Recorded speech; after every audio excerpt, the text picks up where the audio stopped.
We begin tonight with a $50 million decision about arts and culture to be made next month by voters in the 7-county Denver metro area. The reauthorization of funding for SCFD, or Scientific and Cultural Facilities District. First passed in 1988, the SCFD sales tax is distributed via county art boards to hundreds of organizations, large and small, where residents and tourists go to enjoy the beauty, creativity, and education of every cultural genre. This summer, the Denver Botanic Gardens celebrated the SCFD to remind visitors of how the Regional Scientific and Cultural District has extended the reach of such facilities in the 7-county metro area. For the past 27 years, thanks to a sales tax of 1 penny on every $10 spent, hundreds of organizations, large, medium, and small, have received a share of the SCFD money. Last year, it totaled $54 million.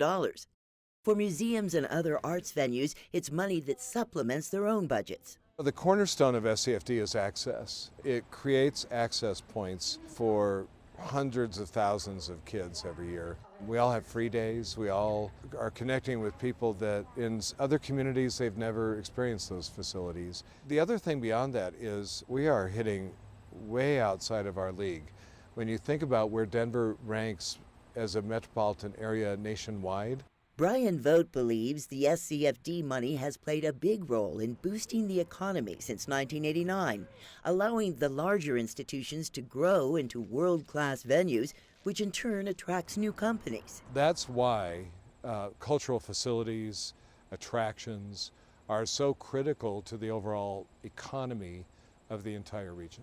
In a new impact study, the Colorado Business Committee for the Arts calculates cultural tourists spent $367 million in 2015, a new record.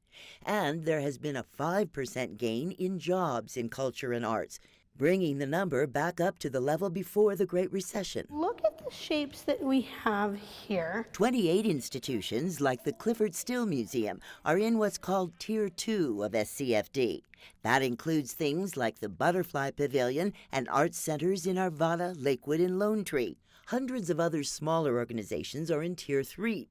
If the SCFD tax is reauthorized by voters, all Tier 2s and 3s will be getting a slightly larger percentage of the money starting in 2018. It means the 5 big ones in Tier 1 agreed to take slightly less of the pie. It's never crossed my mind that it would be hard to agree to take a lesser percentage, because I feel like so many of my colleagues and our whole team that we're just so grateful to have support, period.